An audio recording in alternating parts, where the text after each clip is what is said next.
Hola mi gente, yo soy Héctor Hurtado y les doy la bienvenida a un nuevo episodio de Melómano Society, un espacio donde coincidimos los amantes de la música.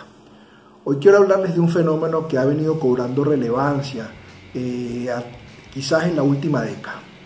Me refiero a la producción de libros que documentan elementos de la escena metal extrema, así como de subgéneros en particular. En los últimos años hemos visto algunos libros importantes que buscan documentar a través de la narración y de entrevistas con bandas y de acontecimientos alojados o quizás específicos a una escena de algún país en particular o de una región en particular, buscan plasmar y documentar el desarrollo de esta escena a través de entrevistas, historia oral, fuentes de segunda mano, etcétera. Se han venido publicando algunos libros importantes en los últimos años.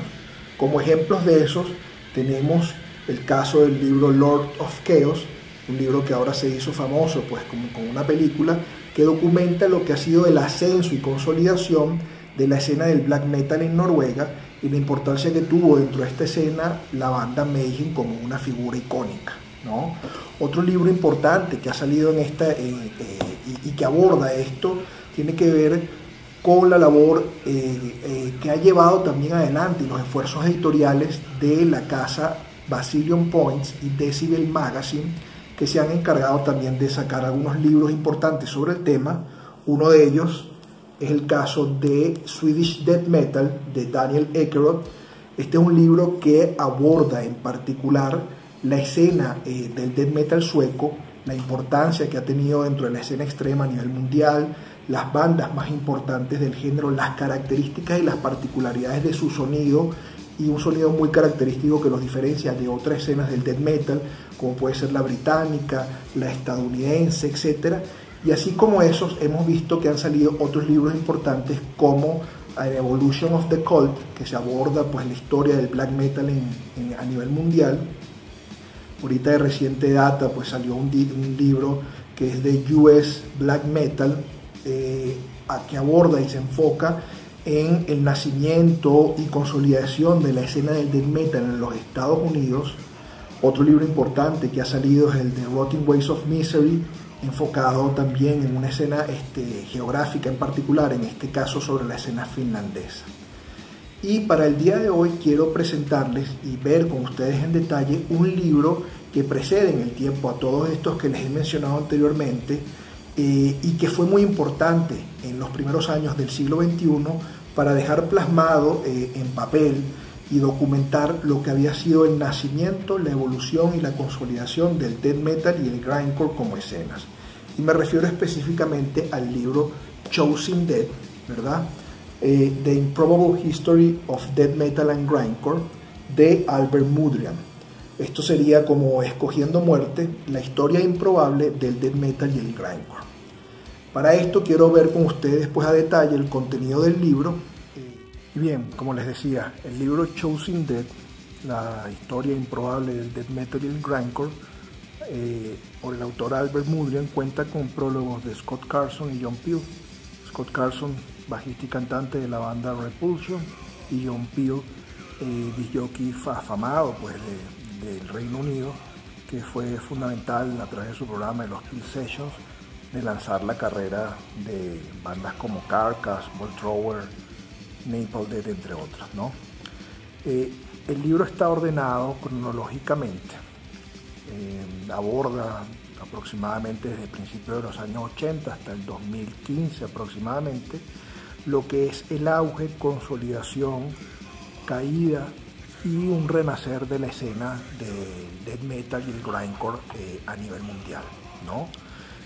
Otra cosa importante que es valiosa de esta edición es la discografía, una discografía esencial ordenada cronológicamente. Y un detalle que se me olvidó mencionar: el arte de la portada de este libro está a cargo de Dan Seagrave, el afamado artista británico que ha prestado su obra para muchos discos clásicos de la escena del death metal, ¿no? Luego de los prólogos, como les dije, el libro está ordenado cronológicamente. Por supuesto, el punto de inicio, de arranque es la naciente o la consolidación de la escena del punk y del hardcore en el Reino Unido y en Inglaterra, y en los Estados Unidos. Entonces, en el capítulo que aborda, el primer capítulo sobre el Reino Unido, la importancia de bandas de hardcore como Extreme Noise Terror, Napalm Death en sus inicios cuando hacía punk, Heresy, entre otras, ¿no? Luego creo que aquí otra de las cosas que es destacable pues, de esta edición es las numerosas fotos y material de archivo con que se le da soporte visual al trabajo, ¿no? Es un libro que fundamentalmente está, digamos, sustentado es una historia oral a partir de entrevistas con los principales participantes de la escena, pero que cuenta con mucho material fotográfico y archivo.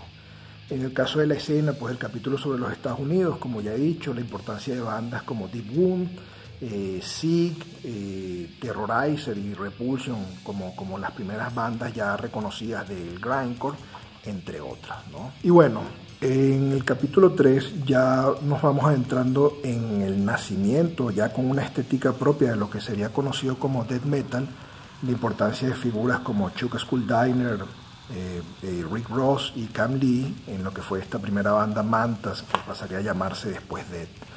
El rol importantísimo y protagónico que tuvo Possessed en la naciente escena del death metal y su disco del año 85, Seven Churches.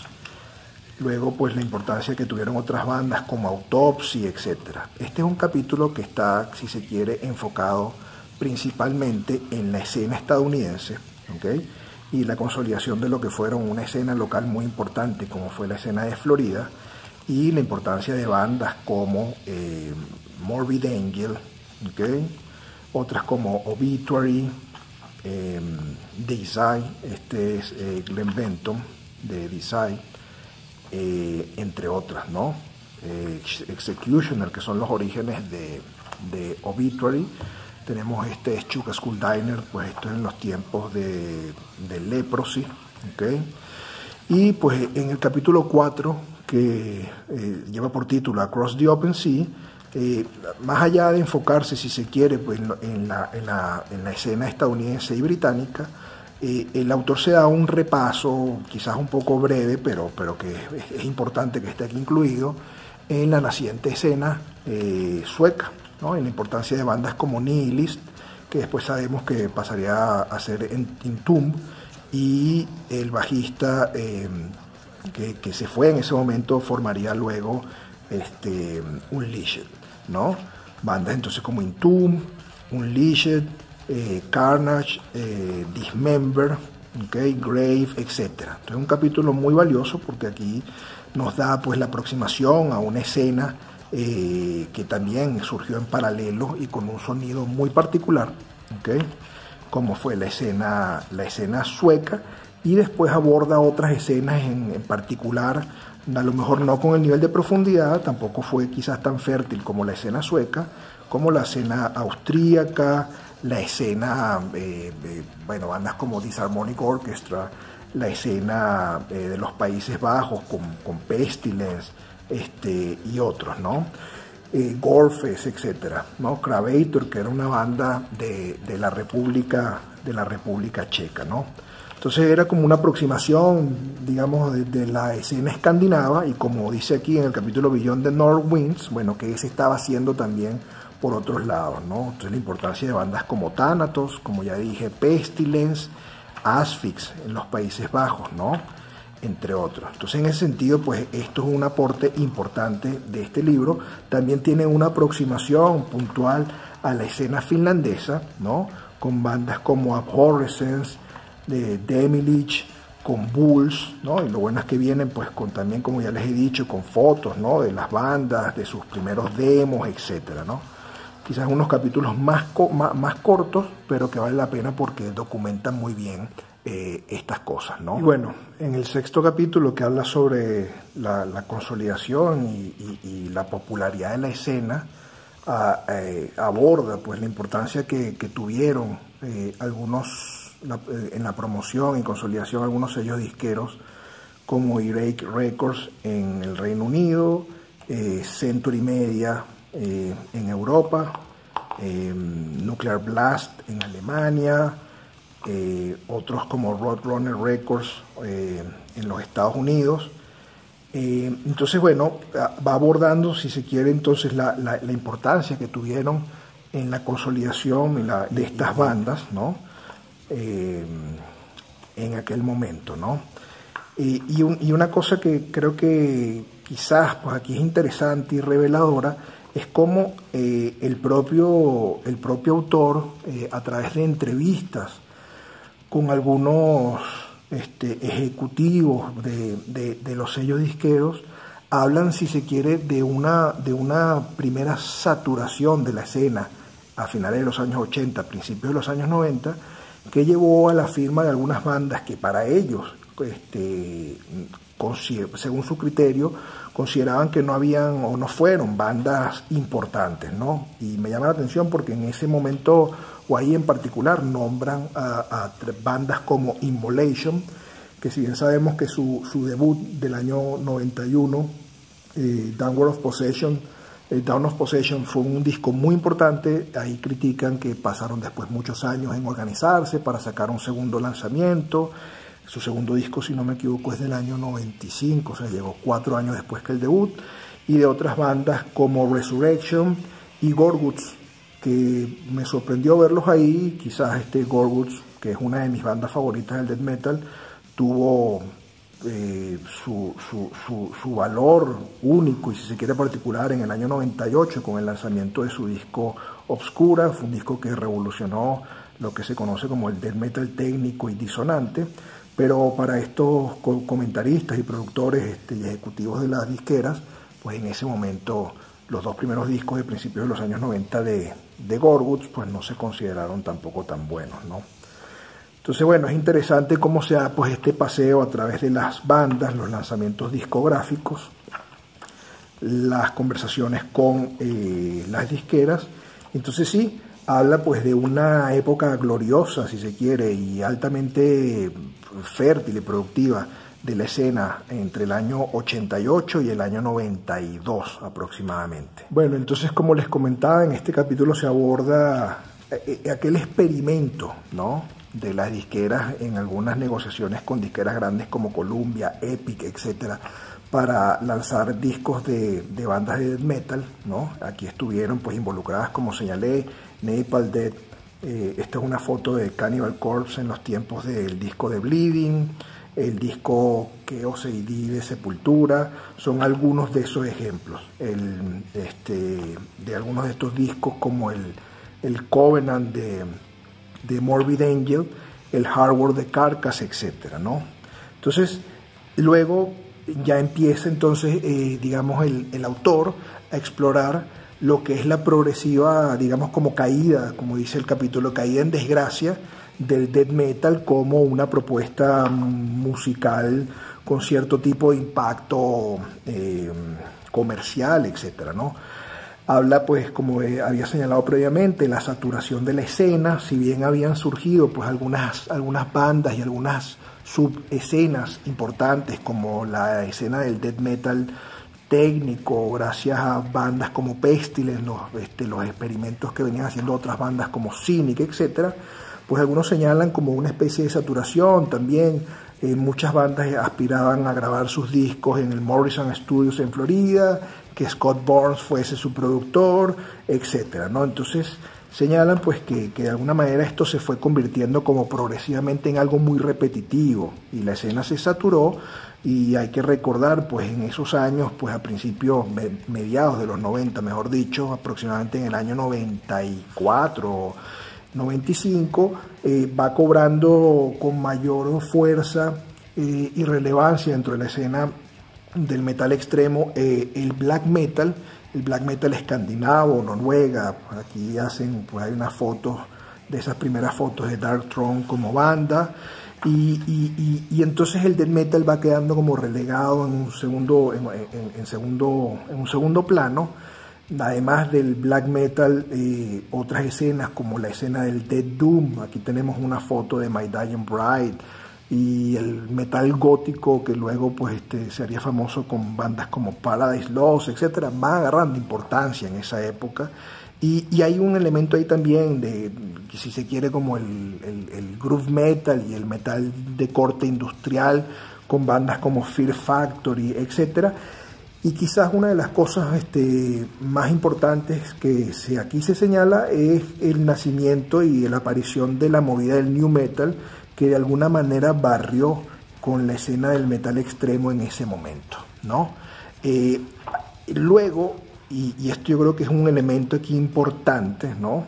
En el libro, que me parece que lo menciona pues después muy bien, lo que vendría a ser, como aquí nos hablan del altering the future, ¿no? Y cómo la propia escena del death metal va reinventándose a través de la incorporación de otros elementos, ¿no? Por un lado, una escena que se va haciendo cada vez más técnica y progresiva, como hemos señalado, pues de la mano como bandas como Opeth, ¿ok? Pero también un sonido que fue característico de la ciudad de Gotemburgo, en Suecia, del death metal melódico, de bandas como In Flames, At the Gates, Dark Tranquility, la banda Arch Enemy, entre otras. Fueron movidas como que fueron surgiendo y que también tuvieron un impacto, digamos, en términos populares importante, ¿ok? Y que estuvo en vigencia pues a partir de ese momento.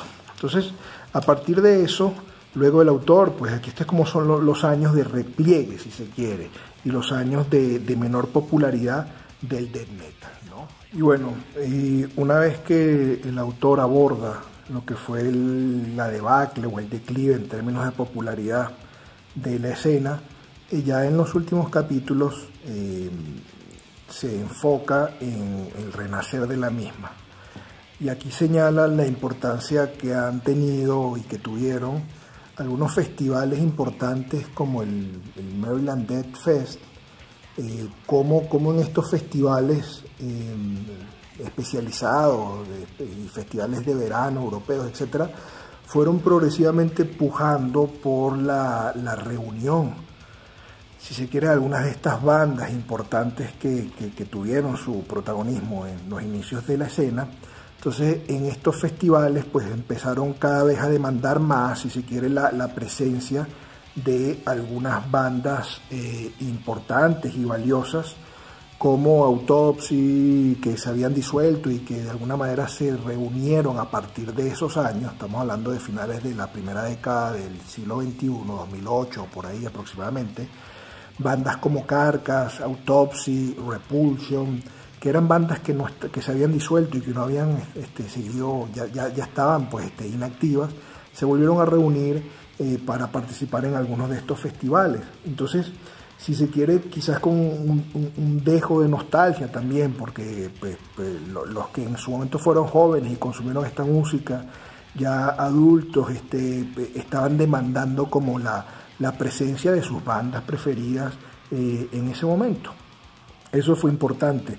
Y otra cosa que creo que es importante y que es valioso en los capítulos finales de este libro es de alguna manera también el renacer de la escena a partir de la aparición y el lanzamiento de bandas que, por un lado, si se quiere, hay como dos vertientes. Unas bandas que buscaban rescatar ese sonido primigenio, ese sonido más sucio y puro y original de las bandas de antaño, ¿okay? Entonces van saliendo muchísimas bandas que buscan emular ese sonido, y aquí se nombran pues algunas como Horrendous, Bloodbath, por ejemplo, que fue un proyecto que nació para emular estas bandas en su momento.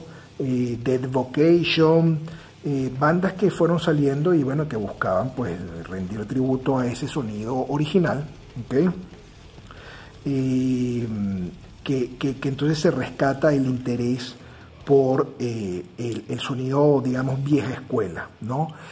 Eso por un lado, y también la consolidación o la aparición de numerosas bandas que rescatan el sonido técnico y disonante que bandas como en su momento Dead, Cynic, Pestilence habían plasmado a principios de los años 90, o ese sonido más disonante que Gorguts experimentó a partir de su disco Obscura. Entonces van saliendo bandas que también abordan esa movida, ¿no? Entonces la importancia de bandas como Obscura, Horrendous, entre otras, ¿no? Origin, etcétera. Entonces, en ese sentido, el libro es muy valioso para mostrarnos como ese renacer también de la escena, ¿no?